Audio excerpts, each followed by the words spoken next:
So I've been completely burnt out of making videos for a while, and I'm just now getting the motivation back to make videos. And while I do want to talk about where I've been today, that's not why you all clicked on this video. For anyone who doesn't know, queer is a term used to describe members of the LGBTQ community, and recently I found out that I too am a member of this community. Growing up, I never really had crushes or anything, and I never understood why, and I was always jealous of my friends when they found themselves a partner, and I was just stuck here by myself. But now that I'm older, I realize that I'm aro-ace, which stands for aromantic asexual. While I haven't felt attraction at all when I was younger, I definitely thought I did. I was under the impression that wanting to be around someone meant having a crush on them, when that's not necessarily true. And I'd be telling people I like this random person when no, I was either just friends with them or wanted to be friends with them. It's kind of embarrassing looking back on it now, because I remember one time in 3rd grade where I was convinced I liked this girl and told everyone I knew about it. But the reality was just we were friendly towards each other and I simply enjoyed talking to her. And another time in 8th grade, which is when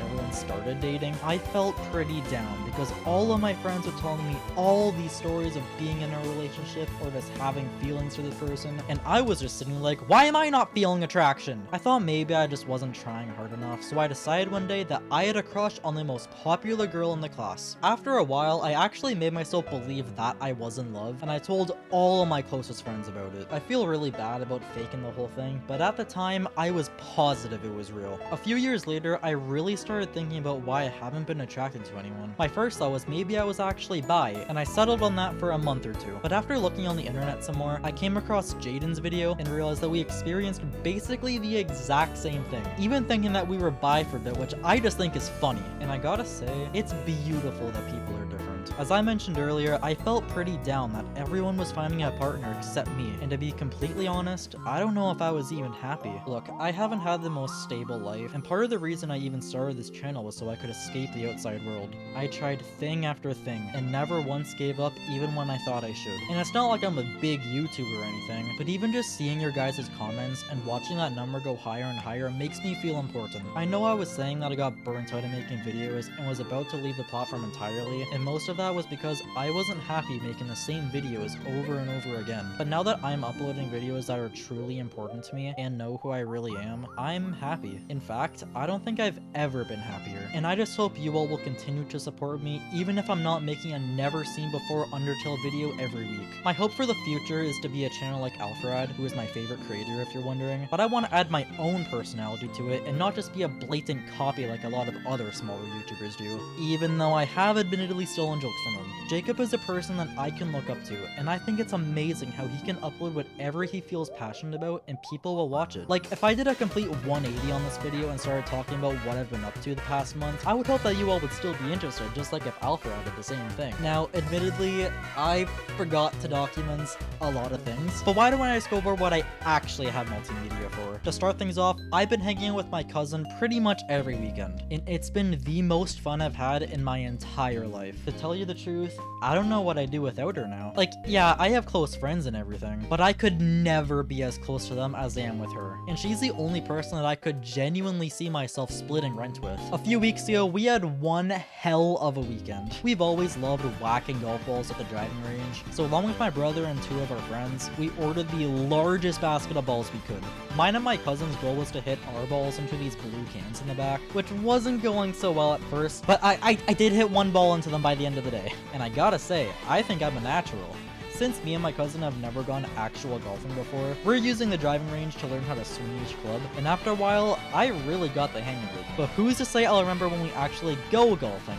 We'll just have to wait and see. Let me know if you want to see more IRL stuff. Since it was boiling hot outside, we decided to spend a few hours at the beach. We discovered a quote-unquote shortcut through this beautiful nature trail, and after squeezing through an opening in this fence, we finally got to the water, which was ice cold, by the way. In fact, everyone else who was there was nowhere near the water, and our dumbasses decided we weren't gonna join the cowards, so we all marched into the water side by side. And I'm sure everyone was having second thoughts as soon as our ankles were submerged. But we couldn't back out now, so we kept inching further and further in until our feet couldn't touch the ground anymore. I don't even know how long we were out there for, but I do know that some people saw us and took on the challenge themselves. Eventually the cold got to us, but we weren't quite ready to leave the beach yet. So someone drew out a 5x5 grid in the sand so we could play 5-way tic-tac-toe. And if you don't have a clue in the world how this works, neither did I, so I sat out. By the time we got home, the night was still going strong, and we partied for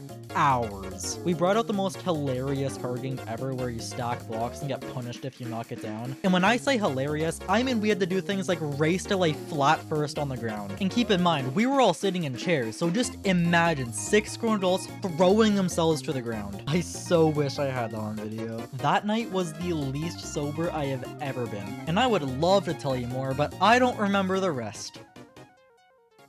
And that wasn't even the end of the weekend. Little did I know, driving to the local park at 1 in the morning was the best decision we have ever made. When we stopped in the parking lot, something immediately caught our eye. I poked my head out the window and there was just this lone cat wandering in the darkness. Me and my cousin got out of the car to grab some pictures because who wouldn't want to? But our expectations were blown.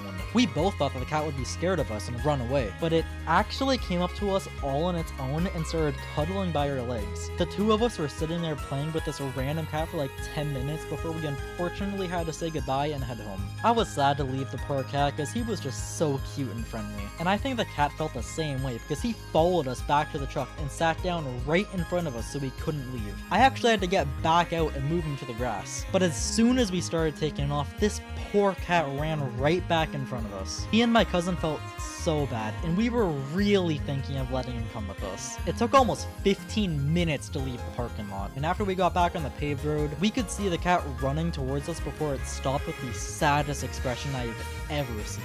But we had to get home and slowly grew further and further away until we could no longer see him. We were awake for a few hours just talking about what we just experienced, and I just want you to know how happy I am to be able to share this experience with you too. Just making a video like this motivates me to continue this channel, and if you decide that my new style of content isn't for you, that's okay. I'm happy just creating content that I enjoy, and all I hope is that you enjoy it too.